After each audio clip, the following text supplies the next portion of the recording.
Hey guys, welcome back to OverTakes. This is Misfit, and I am here giving you our North American Summer Showdown Tournament preview. I will be doing a solo mission today, as Kel and I could not get our schedules lined up. It happens, but we will be together we'll do an APAC tournament preview as well, and that one will be up on Friday, so we will get together for that one, and we'll have it ready for you before the APAC tournament starts. But first, I'd like to thank everybody out there in YouTube land. Thank you very much for all of the likes, subscribes, all the views that you guys have given us. It's greatly appreciated. If you're new, this is the first time checking us out, thanks a lot. Please hit a like, hit a subscribe. It would be greatly appreciated. Everybody out there in podcast land, thank you very much. And let's dive into some talk here. We got a little bit of news today. Not much news on any kind of player movement front or anything like that. We had really nothing going on. It's been kind of quiet. But we did have, and I'm just going to briefly go over this and then diving into the tournament, because Kel and I are going to talk about this a little bit more on the APAC preview. So we got the rest of the schedule lined up from the league. They set up the Countdown Cup. It's kind of lame, but we'll take it. Anyway, so we'll discuss the schedule for the Countdown Cup, and after that, and then leading into the playoffs and all that sort of jazz. We'll talk about that on our APAC preview, which will be up tomorrow, which would be Friday. And so let's dive into the North American tournament. Okay, so let's talk about what we got going on. All right, North American tournament. We have, the usual setup. We had the picks last week after we went off the air on the Sunday back cap. If you want to check that out and see what we had to say about the week's matches going in from last week, the link will be at the end of the video. You can check it out. It's our weekly Sunday night recap of the week. And then we generally do a preview show of the week's matches and stuff like that somewhere mid to late week. So let's talk about what happened on the pick show. We had a little bit of spice going in. So the Valiant came in, and side note, the Justice beat Boston, once again proving that Boston's the worst team. I keep saying this, and they are.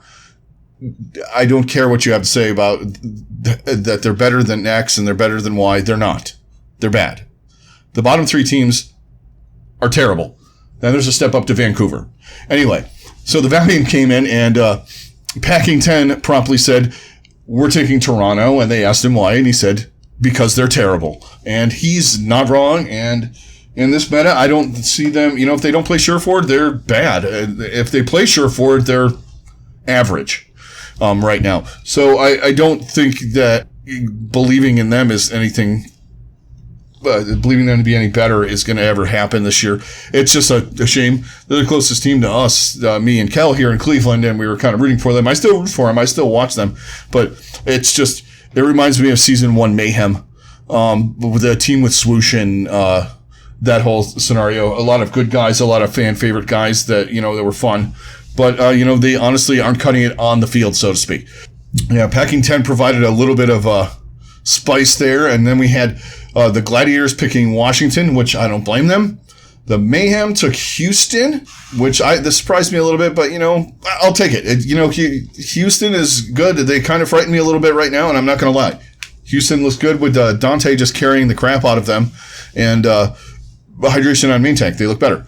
We'll talk about the matches, in a little bit. And then we had Dallas and Paris going at it, final match, which I think that's going to be the most interesting match of the first round, personally, just because it's fascinating to see what happens. And Dallas, we had a little bit of news with, I guess, Decay wanted a break, so that's why he's been out. So that explains that a little bit, but I don't know. I'm not big on these. I understand, you just had essentially, because you bowed out of the tournament early, you had a 3-week break. And then you played 2 weeks, and now you need another break. I don't understand that. Some guys can grind, some guys can't, I guess. Anyway, well, let's talk about meta. So with the Genji buffs, we've seen a lot of Genji play, especially in NA. And I think a couple of teams I'm really frightened for to me that don't have great Genji play. Houston's one of them. They really don't have a Genji. I don't know how Blase's Genji is, if they would put him in to run Genji. I just see that everybody running it. I'm not a fan. I've talked about it a million times. Genji, you need too many resources dumped into him, and if you don't have a god tier Genji, you get nothing done. So Genji, you either have to have somebody way above average and have them play it. You can't. It's not like slotting somebody in. Like you could slot somebody in to play Ashe, and they do a decent amount, or Mei. You have to have somebody god tier Genji to play Genji in this meta, and then generally it's either you got Genji, Ashe, and your DPS. You're gonna run Tracer Ashe. You're going to see a little bit of Mei stuff probably on certain maps and all that. The Mei and Tracer or Mei Ashe, kind of whatever you want to. Mei Reaper, who knows? Supports are, kind of. It's generally come down to either BAP Zen, BAP Brig Anna, depending. You got some seriously different combos in there, but it seems like Lucio's kind of on the outs right now. You're not using the Reinhardt, so you're not using the speed boost as much. Tanks, generally, we're getting the Orisa Sigma.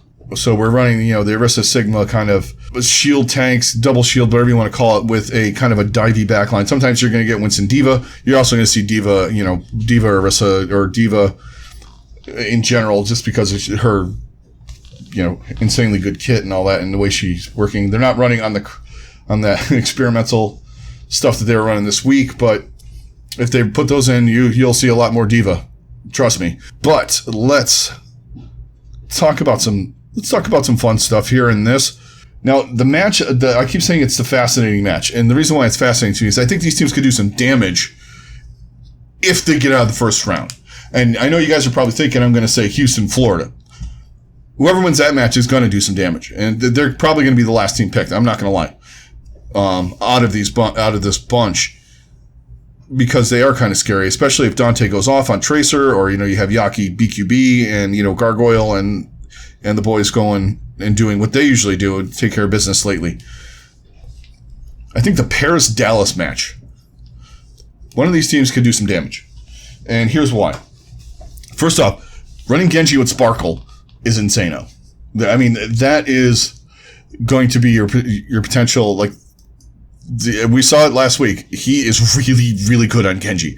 And the only map they lost is when they didn't play Genji. So, I mean, you kind of want to do that if you're them.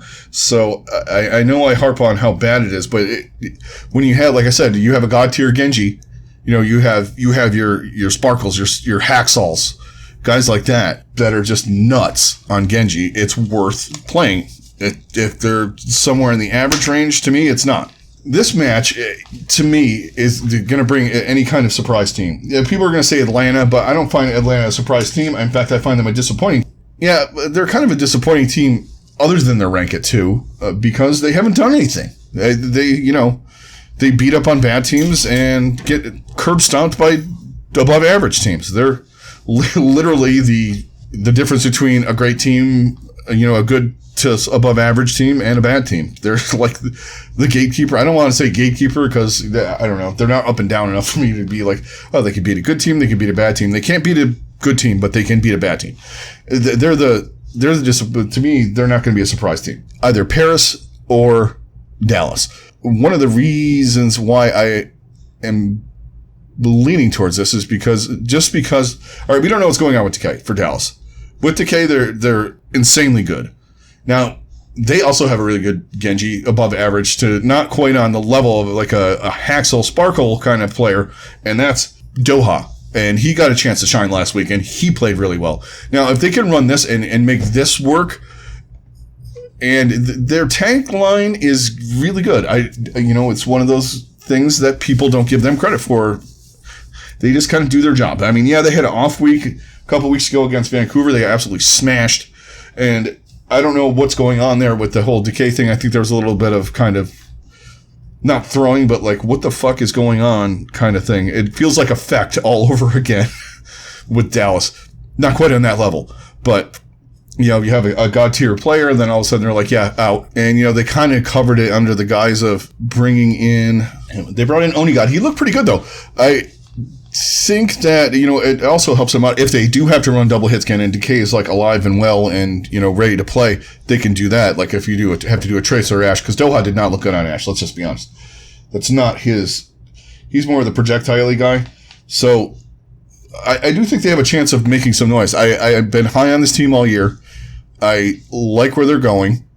And I think this is it could be a step up match for them. I'm going to answer that though. I want to answer my own questions with it by saying I like Paris in this match. I'm going to go, we're going to hit some of the matches, but I like Paris in this match because I think their team with, their support line with FD God and Fielder, and then you got the DPS line where you have Sparkle and you have Soon and you have Eggsy and you have Nico occasionally if you need him to play any niche kind of characters that he's really good at. That they're just, to me, they're looking better and better as the weeks go on. Kind of where we thought they were going to be. They just did better earlier on. So they're not like digging themselves out of a hole. They're in a really good spot. And I think they're in a really good position to make some noise in this tournament. But I do think if Dallas wins this match, I would be afraid to play them. Very much so. I find them kind of in that Florida realm where you're like, are they going to do anything? And if they do, I think they can make a deep run. In reality, to me, Paris is the team that's going to make the deep run because of what I just said. Their support line and their DPS line are going to trump whatever Dallas does in this match. Mostly Sparkle on Genji, their support line. Their tanks are where I have a question, but it's workaround. Mostly main tank. I question everybody's main tank, so it's more me than it is. I just Ben Bess and No Smite do not thrill me. Handbin's better than Note, but I'm fascinated by this match, and I think if we get any kind of spoiler to the tournament surprise team, it's going to come out of this match. Potentially Houston if they can get by Florida. That's an if. I hope not too. Paris with this team, they're kind of hitting their full form. I think going in, I think they could hit the semis with the wrong team picks them, right team for them, wrong team thinks that they can beat them. I think in the second round, when we get to that, that's where it gets fun. We're just going to do a little speculation. But I think Paris is going to be good in this one. Okay, let's talk the rest of the first round. These are the definite matches that we have. And we'll talk a little bit about each one. We have first round. We have the first match of the night. We have the Valiant and Toronto Defiant. Okay, this match I think it's not even going to be close. I think the Valiant, even though they're better at the Tracer Ashe meta than they are with the Genji. Things that were going on with the no hero pools in the last couple of weeks that probably most teams are going to play because they're comfortable with it, and that's what they're going to run. I really think that they're just going to smoke the Valiant, or the Defiant, I'm sorry. The Valiant are going to smoke the Defiant, and unfortunately. The Defiant are a mess. They don't know who their best player is, who is Surefour, who either doesn't want to play, they don't want to play him. Something's going on that's weird, and I don't know what it is, and it's frustrating. I think Cruz and Numlocked were good ads, but they're not enough. I really think that you need to play, and I've never been a big fan of Agility Genji. I think it's okay, and that's one of the things they tried to run Genji, and it's meh. Just play what you can play. If you can play Tracer Ashe with Logix and Surefour, do that, for crying out loud. Don't copy what everybody's doing. They kind of have that, like I keep saying the Mayhem, but they have that like Houston vibe of last year, which was, we're not good at this, so we're just going to run our heads into the fucking wall. But the problem with Houston is they didn't have one of the best players in the world sitting on their bench. I don't know what's going on with that. I'm interested to see either if he's getting suspended or he's not in it. He's just holding the roster spot and he's trying to retire with his contract. Who knows? But the way it looks is he's not going to play. And I don't think they're going to do anything if he does. Unfortunately, I love this team. I thought it was going to be better than it was. I feel like I'm speaking like I did with the Mayhem about mid-stage 2 of season 1. I thought it was going to be good, but no, it's not. It's just, it doesn't work. There's bits and pieces that are good. Cruz is okay. Logix does Logix things, but then there are times when Logix, you're running him on shit that he's not good at, like Hanzo and things like that. I don't know. They just make no sense. But I love the Valiant in this. I think they will smash Toronto. I think this will be about a 5-minute match. Don't blink your eyes. It'll be over quick. I think the next match has the potential to be sort of the same thing, but it won't because, well, the Gladiators are playing the Washington Justice. The Gladiators are fucking weird, man. They have one of the best rosters, kind of one of the best rosters in the league to start the season. All right, you pick up Space, you pick up Oj, you already got Big Goose and Shaz, you pick up Birdring, who's on a redemption arc and is playing really well, and you're kind of like misfitting this one piece. But then now you're to the point where you're just running Cloudy in on flanks with Reinhardt like he's Bumper from last year to get wins. Washington does have the potential to be better, but I don't know if they can be better at this point. It just feels like they're crap. I mean, you have Janu and you have Stitch and you got Arc and you got Aimgon. But you also have Roar. I mean, he's no Janus as far as underperforming, but he's not great. You're going, why isn't this working? It doesn't make sense.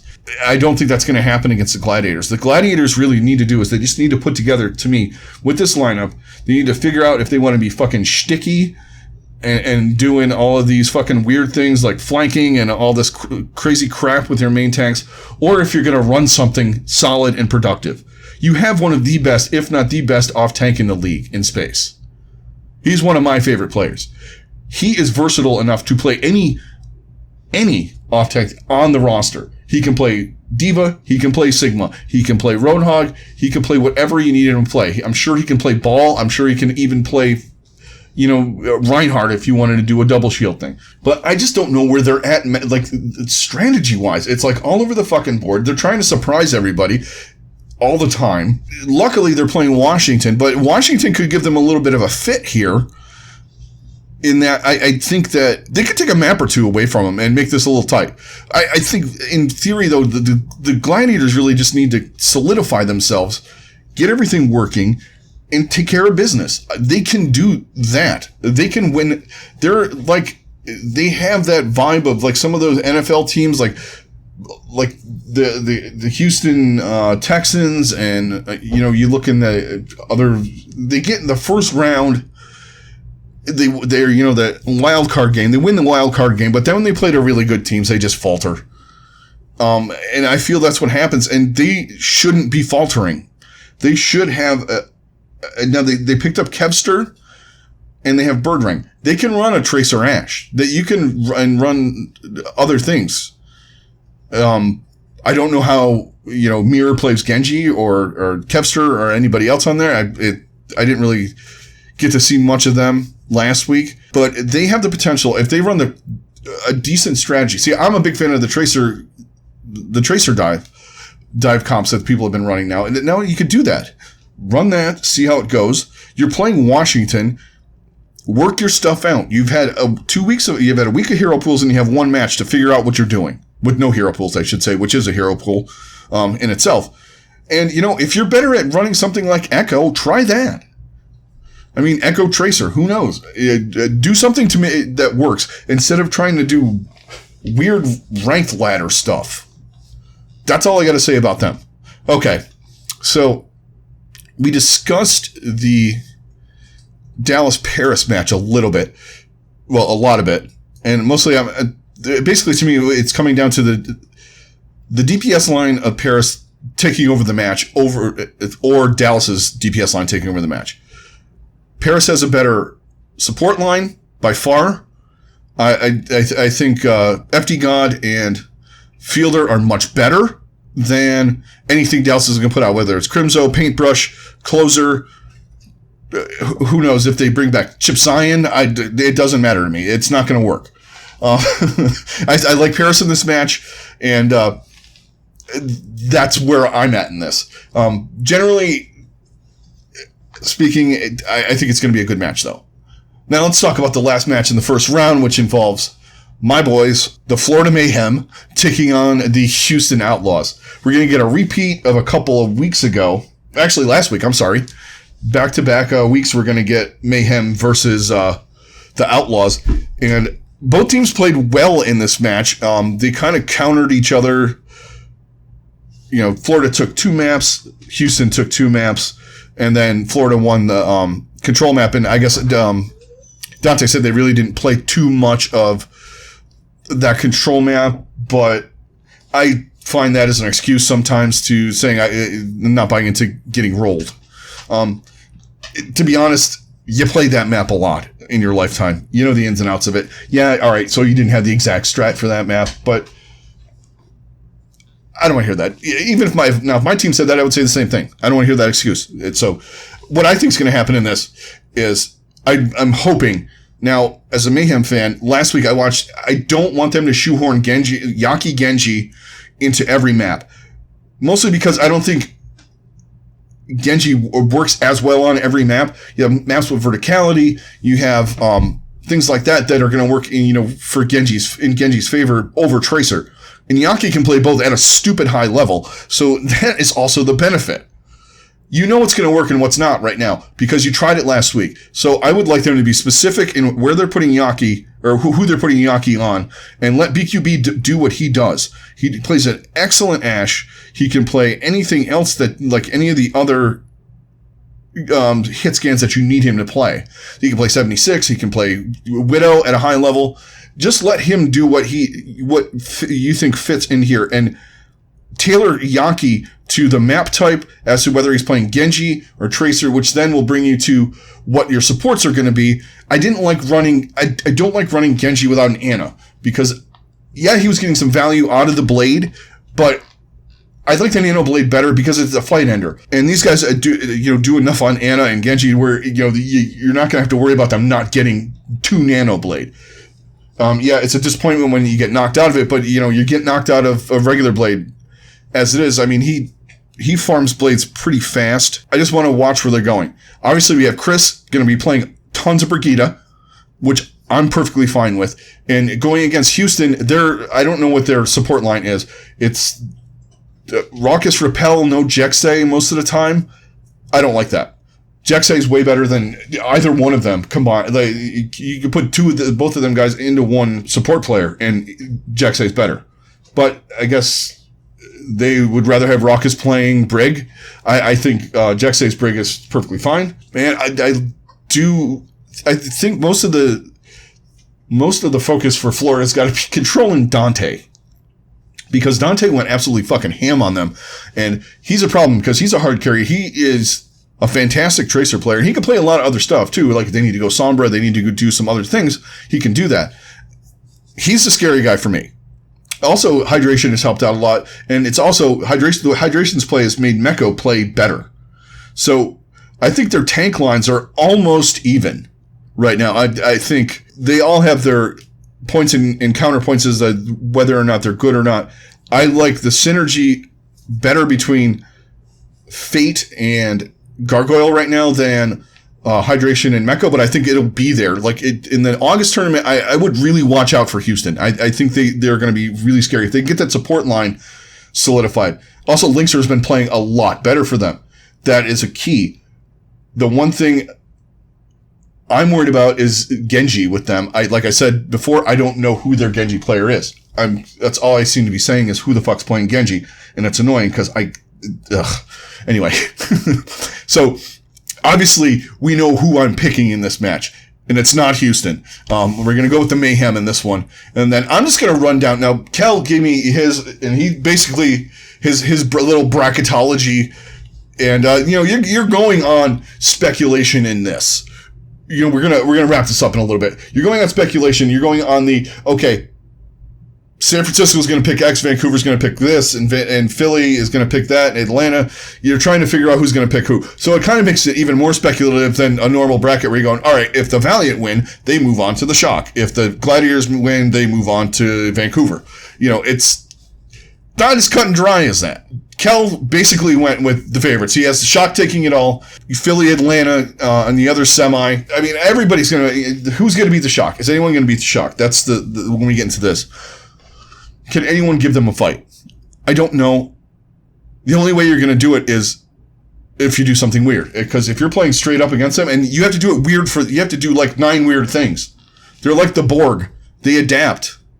I mean, the only team that came close to them was Florida in the Melee final, but it was only the maps that Florida was picking were they winning. Because as soon as San Francisco got a pick, they picked a map that did not work with Tracer.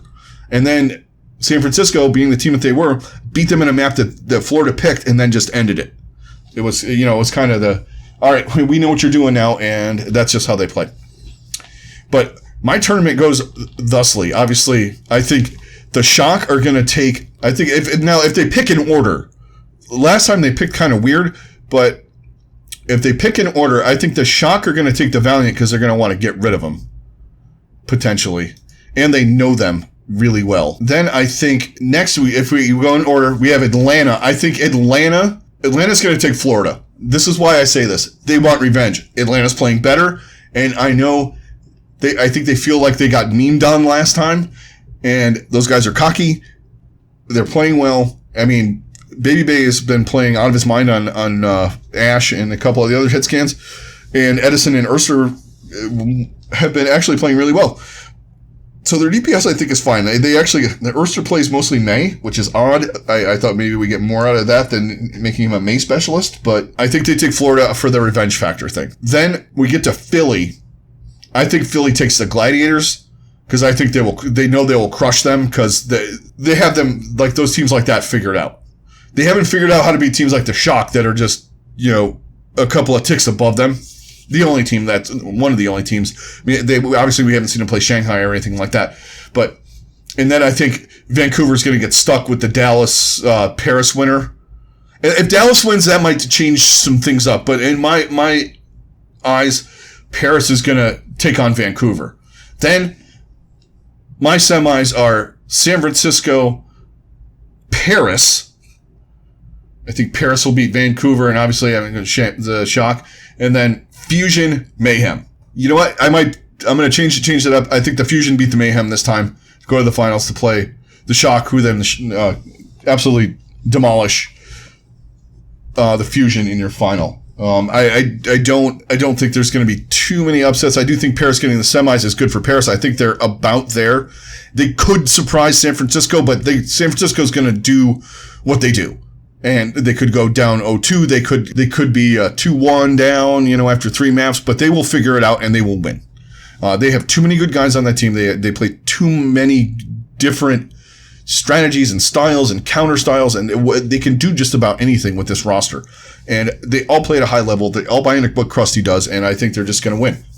I don't know if they're going to necessarily roll everybody, but they're going to win. I think they crush Philly in the final, though, again. I think Philly can get closer just because they seem with the flavor that San Francisco throws at them. I think it'll be a 3-1, but I think it won't be in question, really. I think, it might be a 1-1 at half. Then San Francisco it would be a 4-1 because we're first to 4 in the final. That is who I have for the Summer Showdown North America version. Just letting you guys know we will have a APAC tournament preview up. Keep an eye out for that. Also, anybody, that missed our last back cap, that's going to be at the end of the video. You can check it out. We talked about, the matches leading into all this if you want to hear our thoughts on some of the teams that played and, going into the tournament. But that's going to do it for this one, guys. Thank you very much. Thank you, everybody out there in YouTube land, for all of your likes, your subscribes, all the comments you guys give us, all the conversations we are having. Thank you very much. We appreciate it very, very much. Also, we appreciate everybody out there in podcast land. Thank you very much for all of your support. That is going to do it. We will talk to you guys next up with our APAC preview. Have a good one, guys.